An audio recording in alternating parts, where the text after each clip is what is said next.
Fala pessoal, bom dia, boa tarde, boa noite. Mais uma vez aqui, professor Paulo Cerqueira Júnior, para poder dar continuidade ao nosso assunto de introdução ao LaTeX, né? E hoje a gente vai entrar na parte 2 de estrutura, né, de um arquivo text, né? Então, a gente vai hoje fechar essa parte todinha, vamos ver a parte de capítulos, né?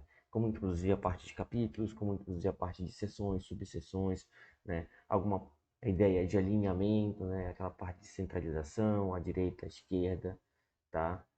Nós vamos também ver um pouco de tamanho de fonte, aqui, cores, efemização, alguns símbolos não matemáticos, tá? Tudo isso na aula de hoje para a gente fechar o nosso material, tá? Eu também vou dar continuidade, né, na escrita do nosso código, naquele material do overleaf que você provavelmente já criou aí, beleza? Então, prepara o teu caderno, prepara o teu notebook e bora pro vídeo.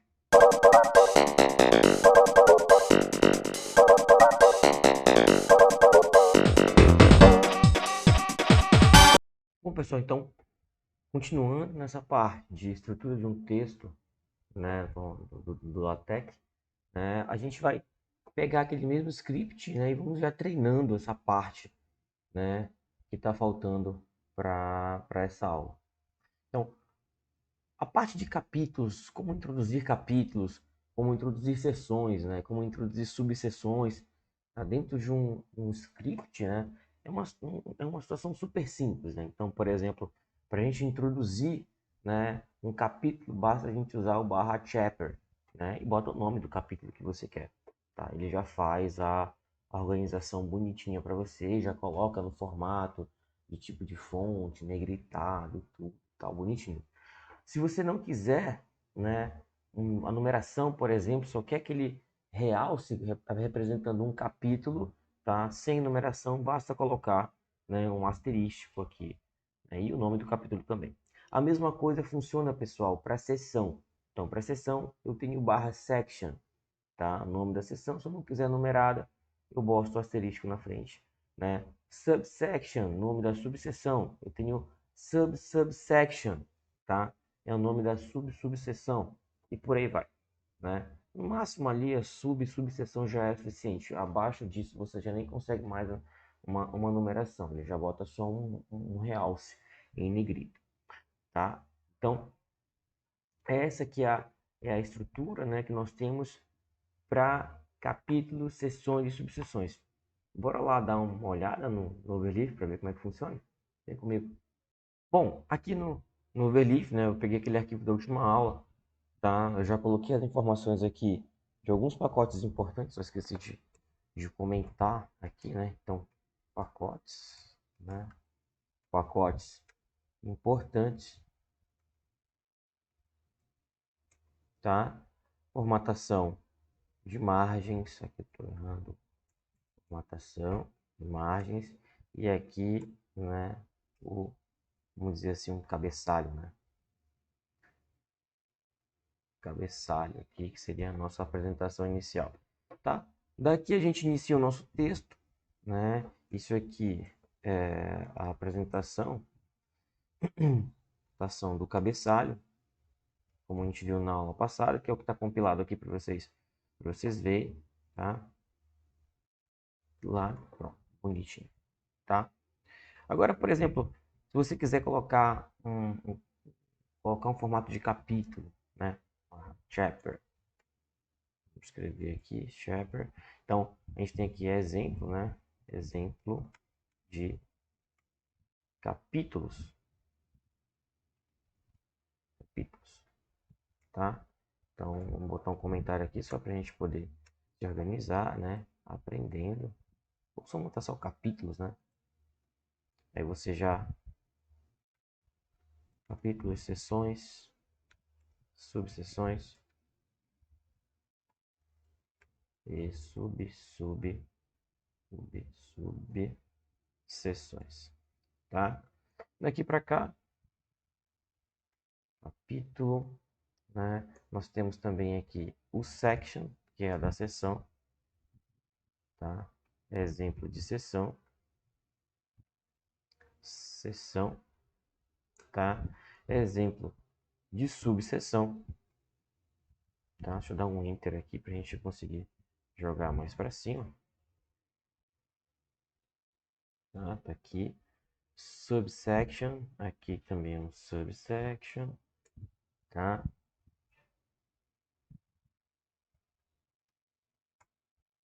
Subsection, pronto, tá? Então, subsection. Pronto, fechou, né? Então, vamos compilar aqui, tá? Vamos ver o que vai dar de resultado. Opa, temos um probleminha aqui, né? Então, ele está dizendo que eu tenho uma sequência de controle não definida, né? E o porquê que isso está acontecendo, pessoal, né? Porque capítulo aqui para o TEC, né? Capítulo para o LaTeX, ele envolve a parte de estrutura de livro, de estrutura de relatório.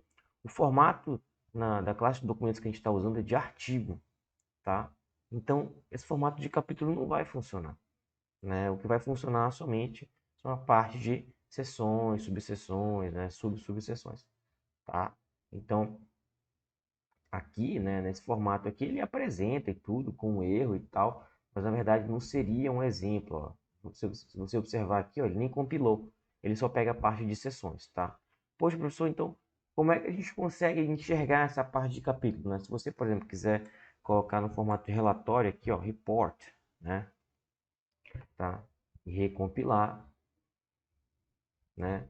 Então o que ele vai fazer? Ele vai criar na primeira página, que é a página de introdução aqui com o make title, né? Vai deixar aqui bonitinho para você. Você pode criar uma página aqui que seria a introdução sua, com layout legal, dá para fazer isso, a gente pode ver mais para frente, tá? E aqui, ó, capítulo 1, exemplo. Escrevi errado, né? Perdão. Esqueci de botar o P aqui, tá? P, tá? Pronto. Exemplo de capítulos. E aqui tem esse, né? A seção, a subseção e olha só a subseção, pessoal. Já não tem mais numeração. Qual é a vantagem disso tudo aqui, né? Sai tudo numerado, né? Se você chamar uma outra seção aqui, né? Por exemplo, vou chamar aqui embaixo uma outra seção, né? Uma outra, né? Subseção e uma outra subseção, né? Aqui eu vou chamar de 2, isso aqui eu vou chamar de 2, só para você ver a diferença, tá? Tá aqui, ó. Então ele já numera bonitinho para ti, tudo organizado, né? Então eu tô na seção, tô no capítulo 1, né? Tô no capítulo 1 aqui na seção 1.1. Então já tá tudo certo. Isso daí quando você for fazer sumário, né, já sai tudo automático isso daí. Vamos ver nessa aula, inclusive, né, como chamar essa lista desses componentes aqui, né, do que o texto contém, tá? Vamos voltar lá para nossa aula.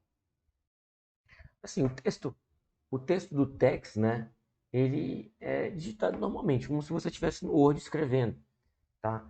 Mas existem alguns detalhes, né, algumas coisinhas que não vão funcionar da mesma forma. Eu acabei comentando isso na aula passada, né? Se você, não sei se você pegou essa ideia, da questão do espaço, né? Se você for dando vários espaços, independente de quantos espaços você der dentro do texto, ele vai considerar somente como um, né? Então, só tem que tomar tem que ter alguns cuidados aqui na parte de escrita, né?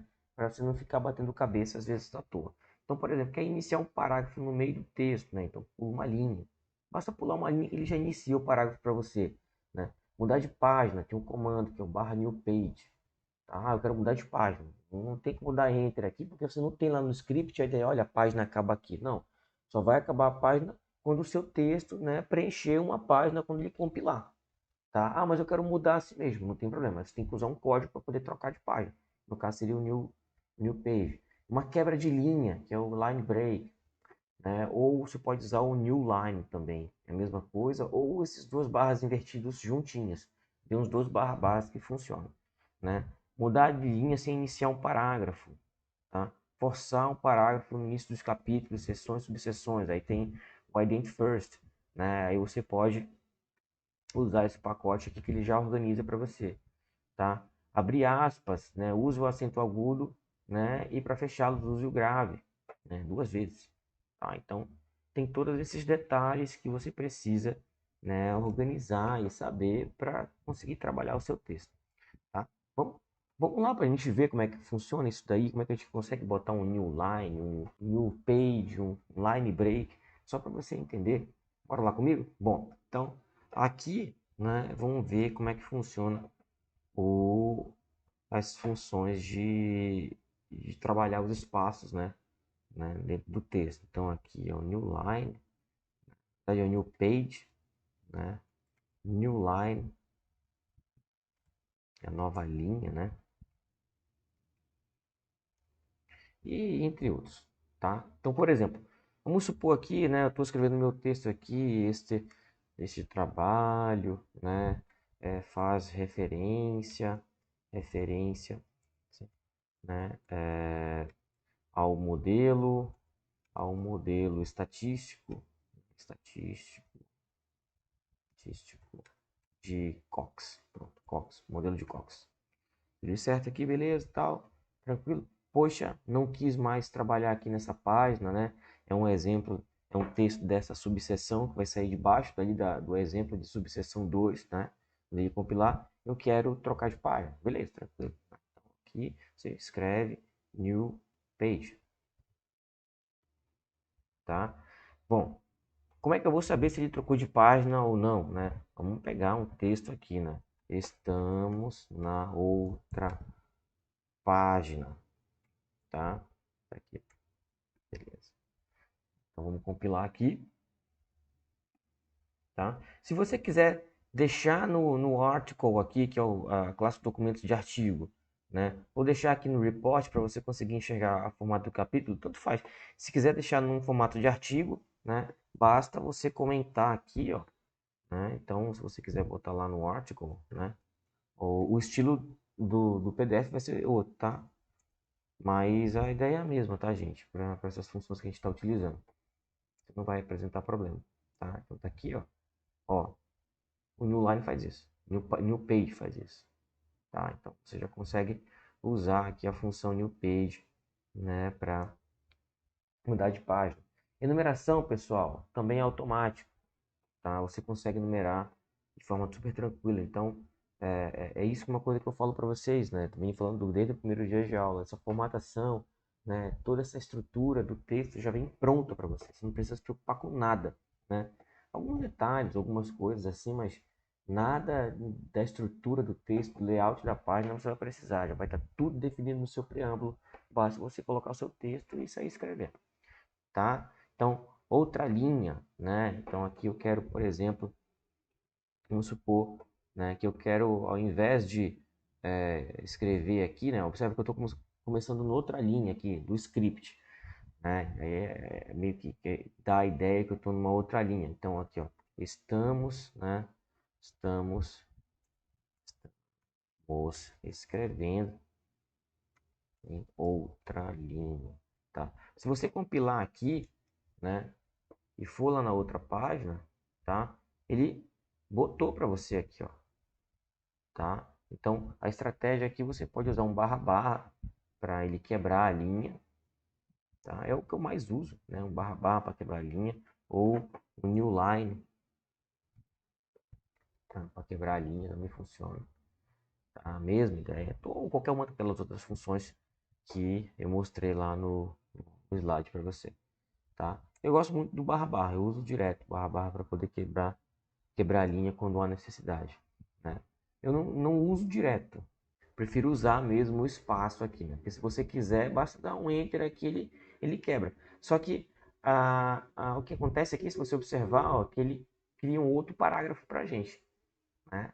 Já é uma outra, coisa, já é uma outra história. Você quer um outro parágrafo? Você não quer um outro parágrafo? Aí depende do que você quer, como você quer organizar o seu texto, tá?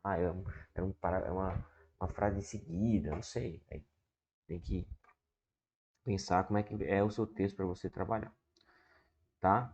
Vamos lá para a gente dar continuidade. Vamos voltar lá para a nossa teoria. Alinhamento de texto. Essa parte é bem legal, né? A gente tem um ambiente aqui para alinhar, tá? Então, se eu quiser, por exemplo, que um texto saia centralizado, né? Eu boto meu texto aqui, né? E ele tem que estar entre o Begin Center, né? E o End Center. Então tem que estar entre esses dois aqui. Ah, eu quero que seja alinhado à esquerda, eu quero que seja alinhado à direita. Então vai ser dessa forma que você vai, né, fazer o alinhamento do seu texto.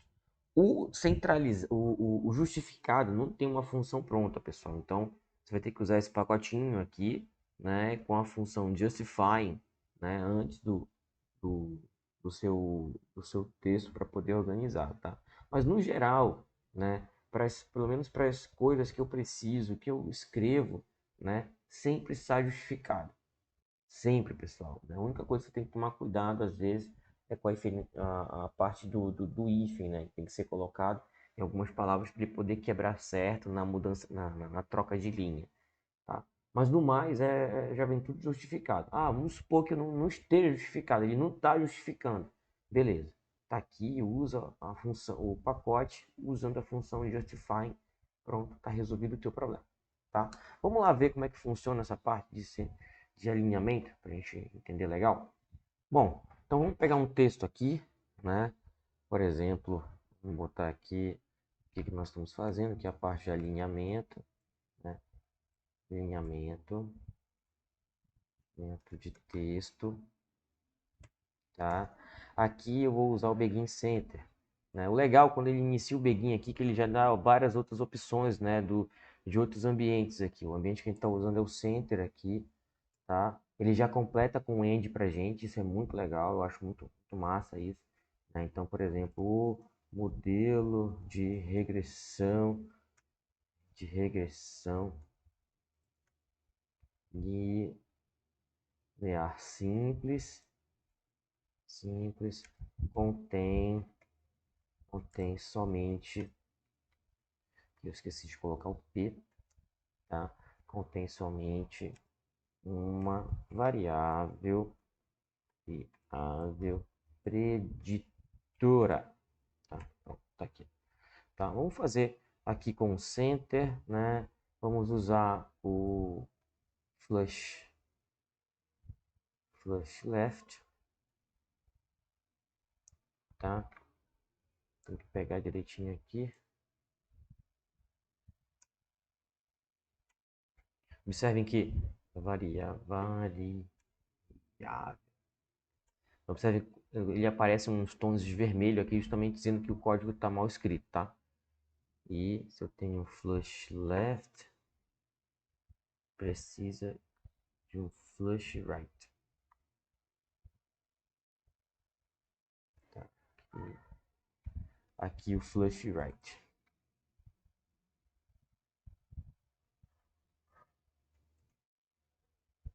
Tá? Só conferir agora, compila.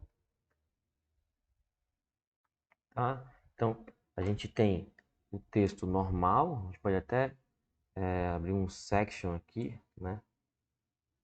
Só para a gente dizer assim, né? Normal, tá? Como de fato seria o texto sem alinhamento, né? Pode fazer isso aqui se a gente quiser, né? A gente tem o texto centralizado,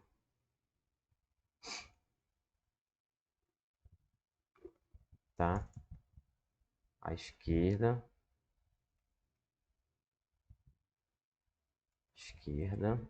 e à direita, né?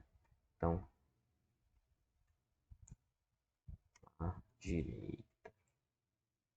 Então, vamos rodar aqui só para a gente enxergar, né, como é que as coisas vão ficar. Aqui o texto normal, né? O centralizado, à esquerda, à direita, tá? Então, é dessa forma que as coisas, né, vão funcionar na questão do alinhamento, pessoal. Né? É uma coisa bem tranquila de se fazer, é muito comum a gente precisar fazer algum alinhamento no nosso texto, tá? E essas funções elas ajudam bastante, tá bom? Vamos lá voltar para o nosso material. Tamanho de fonte, né? Essa parte também é bem legal, então o tamanho de fonte que a gente está utilizando lá é o normal size, né? Não tem aqui esse formato, mas é um formato que muitas vezes você pode requerer, tá? Mas vamos supor, eu já estou escrevendo no formato normal, eu quero mudar o tamanho da fonte, quero botar um formato menor, né? Quero botar um formato maior, né? E sobre qual seria o valor desse tamanho, né? Sem eu ter que especificar lá na minha classe de documentos. Eu não quero ter que mudar na classe de documentos. Eu quero deixar aquele tamanho de fonte na classe de documentos, como a gente viu lá, no formato default dele. E se eu precisar de aumentar essa fonte ao longo do texto, eu queria fazer. Então, existem várias funções aqui, que é o tiny, script size, footnote size, small, large, large com L maiúsculo, large com tudo maiúsculo, huge com H minúsculo, né? E o huge com o H maiúsculo, tá? Aqui está o tamanho, pessoal, de cada um, né? De cada uma das fontes, sim, cada um dos comandos, né? Esses são os tamanhos que são associados a cada um dos comandos.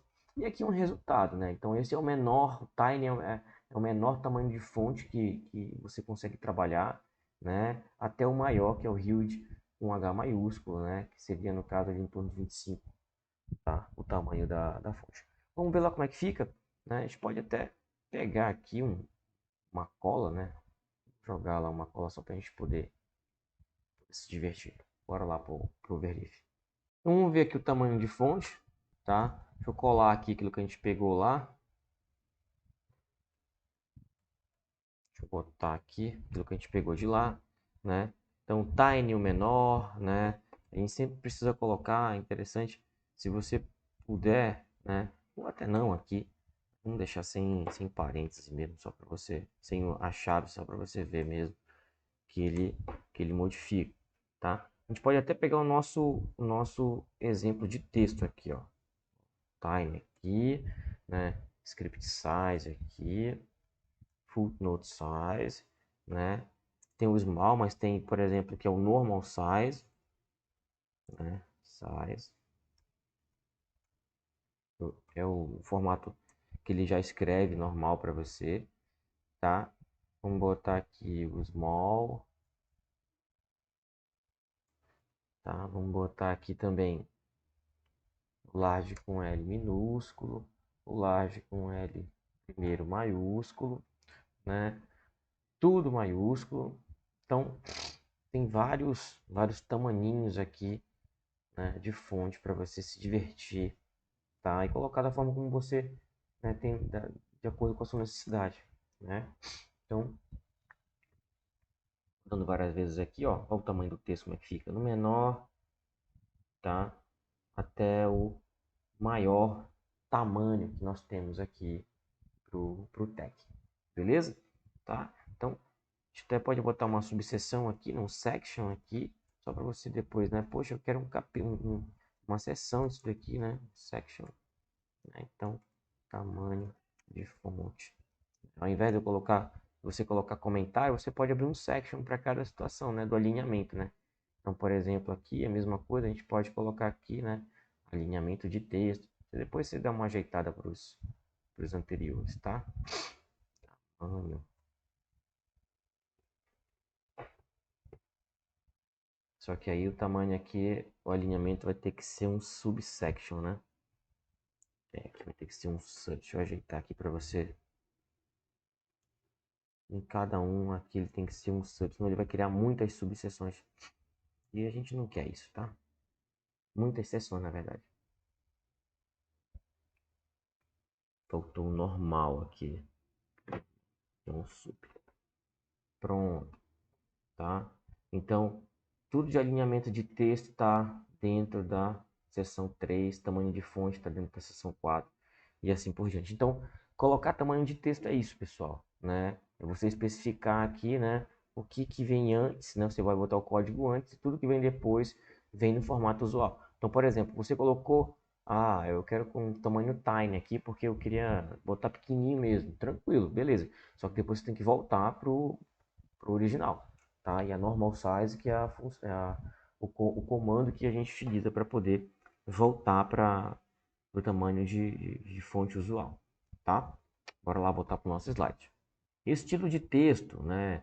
Com ênfase, itálico, negrito, romano, sans serif, formato de máquina de escrever, formato de caixa alta, né? São uma série de funções que já estão aqui e sempre vai ter que estar nesse formato aqui entre chaves, né, para você dizer assim, olha, esse pedaço aqui eu quero, né, negrito, esse pedaço aqui eu quero no formato romano e assim por diante, tá? Existe um pacotinho super legal, né, que é o Ulen, né, para você fazer, por exemplo, um texto sublinhado aí barra Uline.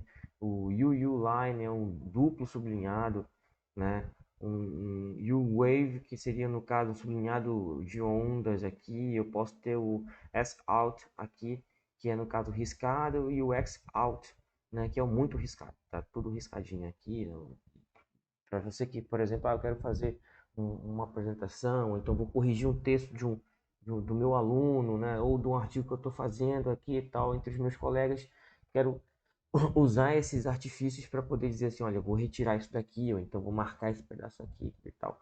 Eles são bem legais, tá? Então, vamos lá ver aqui no LaTeX como é que essas coisas funcionam, né? Eu vou mexer na parte somente de, de código aqui, de estilo de texto. Isso aqui fica como um exemplo para vocês darem uma olhadinha. Então vamos lá, então barra section, né? Estilo de texto, tá? Estilo de texto, muito bem. Então, no caso, o itálico, né? Então é o barra text it, tá? Tem várias funções, né? Então eu tenho aqui, eu posso querer escrever dessa frase aqui, por exemplo, né? Ah, não, quero falar a respeito, né, desse regressão linear, vou chamar a atenção disso, então vou realçar isso daqui. Tem duas formas, né? Você pode botar tanto, né, o text it, né, que é o itálico, text it, vou botar aqui, né? Você pode também chamar o ênfase, né? Eu gosto mais de colocar o ênfase. Acho mais legal. Mas é gosto, tá, pessoal? É da mesma coisa, né? Vamos continuar rodando nosso código aqui, tá? Olha o que acontece que eu falei para vocês, ó. Como a última definição foi o yield, aí eu tenho que colocar tudo para baixo agora, né? Como sendo um barra normal size, ó, né? Para ele poder ajeitar, tá? Ele deixa no formato usual de texto que a gente vem escrevendo, tá? A parte de tamanho de fonte fica só aqui. Aí tudo que vem para baixo agora do código, né, já ajeita bonitinho, né? Já bota no formato usual. Mas observe aqui, né, ó, olha essa parte aqui, ó, né, regressão linear simples. Vou tentar dar uma aumentada aqui, ó, regressão linear simples, ó, só para você ver aqui que de fato ele dá a ênfase, né? Ah, eu quero, por exemplo, nesse mesmo código aí, né, eu quero que ele coloque para mim, né, o negrito, né? Então, text bf, né? Ele faz bonitinho. Tem um que eu acho legal também, além do negrito, né? Então, por exemplo, eu que escrevo muito em código de R, né? Até funções do LaTeX, né? Por exemplo, assim, eu quero falar do R, né? Então, aí eu uso text ttt, que é o de máquina, né? De escrever. O R é um programa, né? Ou eu vou botar aqui ou, né? Ou linguagem de programação, tá? Pronto, né? Então, a saída aqui fica bem legal, porque é como se ele trouxesse, né, um código aqui para dentro. É diferente de você, né, trazer aqui um R usual, né? Ó, viu a diferença aqui, né? Então, observe que é nesse formato que as coisas vão aparecer aqui, né? Deixa eu deixar no text TTT aqui. Bora lá voltar para o nosso slide. Está terminando já, pessoal. Cores no texto, né? Eu também gosto de usar muitas cores nos textos que eu faço, né? Justamente para dar um realce e tudo e tal. Tá? Então, para colorir texto, você vai precisar do pacote gráfico e o color, né? Vai ter que usar esses dois pacotinhos aqui, tá? O que está lá no script dessa nossa aula é só o gráfico, não tem o color para você fazer uso da função test_color, tá? Então, para você chamar uma cor, né, e aplicar, na verdade, uma cor diferente né, dentro do texto para alguma parte lá do seu texto, né, ou para um conjunto de elementos, você vai usar a função test_color. Primeiro aqui vai ser a cor no primeiro argumento, tá? No segundo argumento aqui o texto que você quer realçar, né? Então você consegue, né, trabalhar várias cores usuais, né, as cores primárias, né, secundárias, dentro do algumas, acho que a maioria é secundária, né, dentro do LaTeX, mas as cores são muito básicas, né? São as mais usuais possíveis. Se você quiser fazer uma cor diferenciada, né? Isso é possível combinando, né? Aquele modelo que é o RGB, que é o Red, Green, Blue, né? O vermelho, verde e azul, né? E essa cor nova tem que estar no preâmbulo. Então, por exemplo, aqui, né? Esse é um exemplo aqui de uma cor diferenciada, né? Que você precisa definir de acordo com a combinação de vermelho, verde e azul, né? E essa numeração aqui, pessoal, né? 255, 1, 27 e 0 é justamente, né, a tonalidade de vermelho que vai ter, né? A tonalidade de verde que vai ter e de azul que vai ter na sua cor, para quando combinados, né, vai dar, por exemplo, aqui a cor do sol. Por exemplo, foi a cor que eu chamei, né, como exemplo para vocês aqui. Bora lá para o Overleaf para a gente ver como é que essas coisas vão funcionar. Então, né, vamos abrir mais um barra section aqui. Section aqui, que são as cores no texto. Tá? Dá para botar cor de tudo que é jeito, tá, pessoal? A gente vai precisar do pacotinho aqui do Color. Vou botar Use Package. Deixa aqui mesmo do Color. Aqui do lado mesmo do Graphic X. Tá? E aqui as cores, ó. Então vamos pegar esse mesmo exemplo aqui. Tá? O nosso R aqui. O R, aí eu posso botar aqui, por exemplo, Test Color. Né? Abro, fecho, abro, fecho. Aqui eu vou botar um Red. Tá? E pegar só esse pedaço do R aqui. Tá? Então, ó, observa que ele já fez a cor bonitinha aqui e tal. Legal, legal, muito bom, né? Você pode fazer a definição da cor, né? Então, nós vimos lá que eu preciso definir no preâmbulo a cor diferenciada. Então, por exemplo, vamos botar aqui, né? Definindo cor, tá? Então, é o barra define color.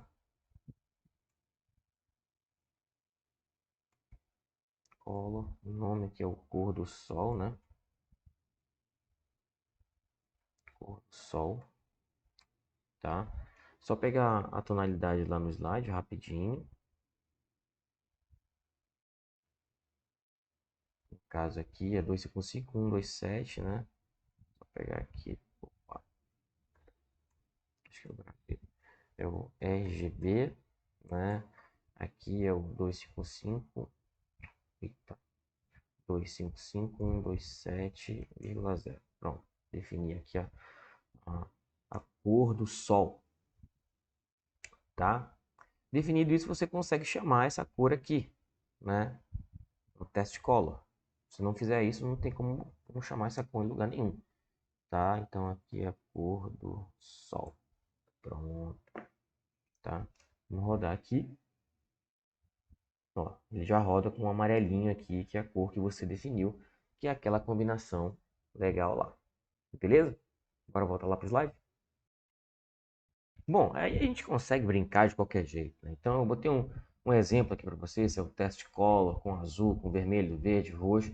Tem umas coisas bem legais, esse é o color box, né? Bem bacana. Você consegue botar o texto dentro de uma caixinha de cor, né? É bem legal. Também é possível adicionar a borda, que é o F color box. Aí eu cor A, cor B e o texto, tá? A cor A define na borda, né? E o cor B define o fundo, tá? Então, para colorir o texto, utilize a barra color também dentro do preâmbulo, né? Você consegue pegar um texto todo, né, já com aquela cor que você quer, vermelho, azul e tal. Lá no preâmbulo você bota o barra color, bota a cor que você quer, que ele já faça tudo bonitinho, tá? É bem no formato que a gente acabou de ver, né? Garanto que você não vai ter dificuldade de resolver isso daí, não. Se tiver, escreve aqui no comentário que eu te ajudo sem problema nenhum, tá bom? Símbolos não matemáticos, né? Então, Eu tenho aqui o DAG, o DDAG, né, que são esses símbolozinhos assim de cruzinha aqui, né? Tem esse Szinho aqui, um em cima do outro, o texto registrado, e-comercial, jogo da velha. Olha aqui o percentual, né, a porcentagem aqui onde ela aparece. Então, se você quiser que apareça a porcentagem, você tem que usar o barra porcentagem, senão vai ser um comentário, né? Assim como também, pessoal, né, o underline, o underscore, né, e né, as chaves. Se você quiser colchete, parênteses, não tem problema, ele aparece direitinho. Agora, como as chaves elas são utilizadas para colocar os argumentos obrigatórios das funções, né, aí você precisa fazer o uso do barra para aparecer as chaves, senão não aparece, tá? Então, bora lá ver como é que as coisas funcionam. Deixa eu copiar aqui só para a gente poder pegar, depois eu apago de lá. Vamos lá pro text, pro overleaf. Então vamos aqui pegar um section, né? Que é section, que é de símbolo, né? Símbolos. São símbolos da matemática. A gente vai ter símbolos matemáticos também, né? Vamos copiar aqui só para a gente poder já fazer mais rápido, tá? Tá aqui bonitinho, pessoal. Olha só a diferença do barra percentagem por só percentagem.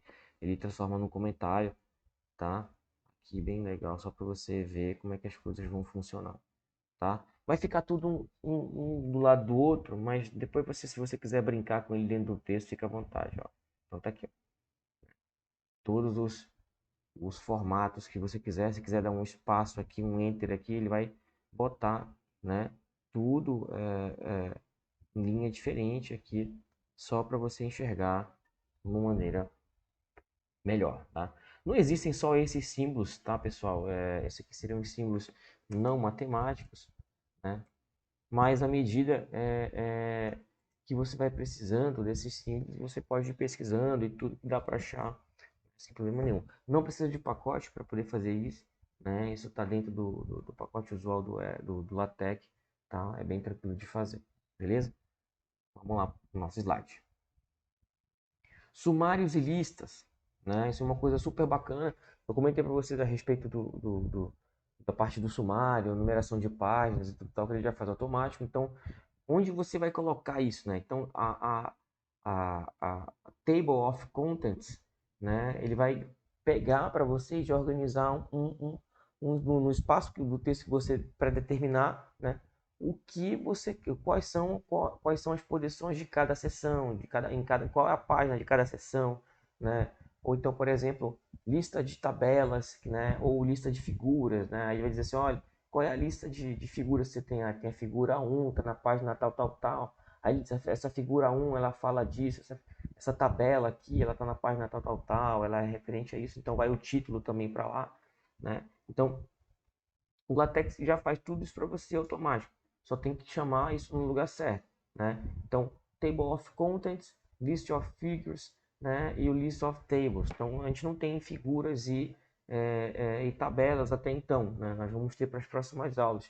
Mas já fica como um aprendizado aí que uma vez que você queira colocar essas duas listagens, já fica disponível, né? Usando esses dois comandos, tá? Vamos passar aqui para o próximo, né? Assim que a gente for lá pro overleaf, a gente já coloca esse código para você ver a diferença, tá? Então, nota de rodapé, tá? É um negócio super simples, como eu falei para vocês aqui, ó. É o barra footnote, o texto que ele faz. Então, você não precisa clicar lá e colocar aquela nota de rodapé e tal, complicado pra caramba, às vezes tá no Word, dependendo da situação que você for fazer, né? Ele já faz isso automático para texto, né? Já organiza bem bonitinho e joga lá embaixo. Bora lá pro Overleaf para você ver como é que fica a parte do sumário usual, né? E a nota de rodapé, que é super legal. Então, né? Aqui o sumário eu não vou abrir seção, tá, pessoal? Por quê? Porque se eu jogar o sumário aqui, ele joga o sumário lá para baixo, tá? Tudo bem. Vamos botar aqui, né? Barra section, né? O sumário, tá? Não precisa porque ele vai criar um para gente aqui. Tables, table of contents. Tá? Ele vai já fazer isso pra gente, né? Tudo bonitinho, ó, tá aqui o sumário. Eu nem precisava colocar a subseção, tá? Mas ele, ó, olha só que legal, ó. O sumário já vem completo, com a numeração, tudo bonitinho, tudo organizado, tudo certo, né? Cada seção no seu lugar, tudo enumerado, né? Uma beleza mesmo. O ideal é que esse Table of Contents, né? Ele venha onde? Ele venha lá no início, né? Depois ali da definição do meu título, da minha apresentação no cabeçalho, né? Eu bote o Table of Contents ali. Aí você pergunta assim, mas professor, os códigos de sessões, né, estão abaixo, ele não vai conseguir entender porque as sessões estão depois. Não tem problema, ele consegue pegar direitinho, né, identificar o que era sessão, subseção e enumerar direito, tá? Vamos fazer aqui, vamos rodar só para jogar esse sumário lá para cima, tá? Tá aqui, ó, né? Então ele já inicia aqui bonitinho pra gente, vai até o sumário. Você pode até colocar aqui início do texto, né, para diferenciar uma da outra, tudo e tal. Ele já faz bem legal pra gente, para o trabalho ficar bem organizado, tá? Nota de rodapé, né? Então, vou chamar aqui a nota de rodapé, tá?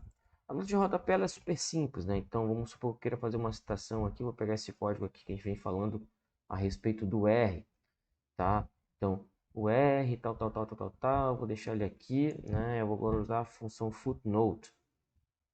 Footnote. Tá aqui. Eu posso colocar, né, o texto que eu quero nessa função aqui, né? O que vai aparecer aqui. Então vamos ver aqui o que vai aparecer para a gente, né? Mas ele já bota uma numeração aqui, ó, o R.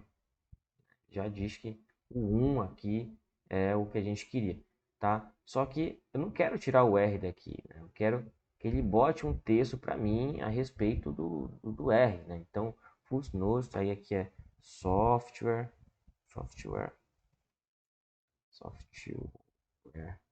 de programação, por exemplo, tá?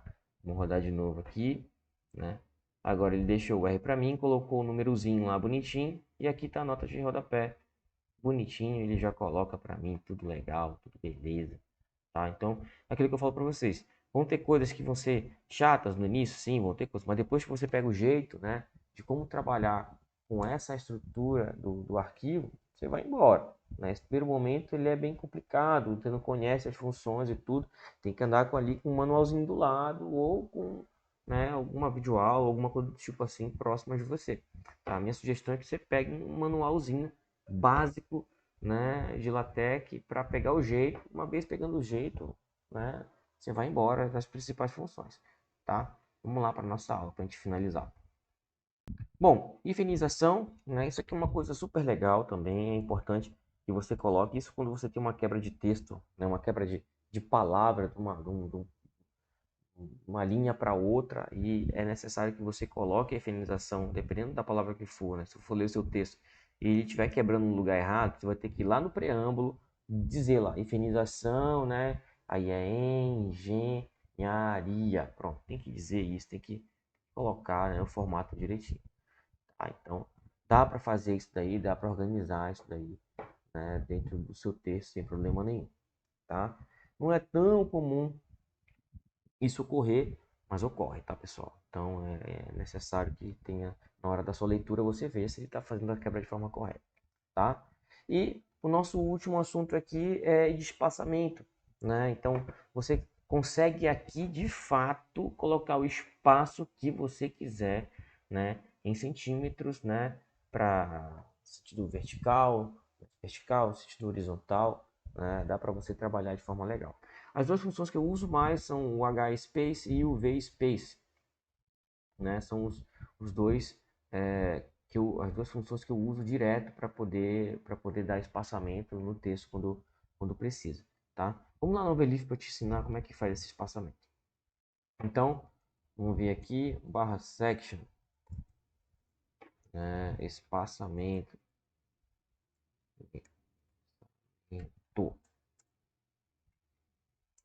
Aqui né? Se você, por exemplo, for pegar esse texto aqui, né, que a gente já tem aqui, vamos usar ele como exemplo aqui, eu quero que esse cara fique muito para frente, então eu posso botar aqui um H space, né?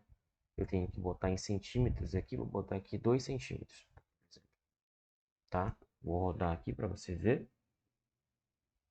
Pronto, olha só o espaço que ele fez, né? A mesma coisa também, né? Eu posso pegar esse texto e ao invés, né, de eu pegar somente a quebra usual de linha para um parágrafo, eu posso dizer assim, não, eu quero, né, um espaço maior aqui entre linhas aqui, aí eu uso VSpace, que no caso do espaçamento vertical, né? Vou botar, por exemplo, aqui 2 centímetros também, né? Então, vai variar de acordo com a sua necessidade, né? Aqui, posso quebrar aqui, ó, já bota 2 centímetros de distância, tá? Se você não colocar nada, ele bota só aquele espaçamento default usual. Beleza, pessoal? Então aqui a gente já fecha a nossa aula de estrutura do arquivo tex, né? Já dá para fazer muita coisa só com esse início aqui, viu, gente? Já dá para escrevendo alguma coisa, já dá para ir trabalhando, né, a parte de LaTeX.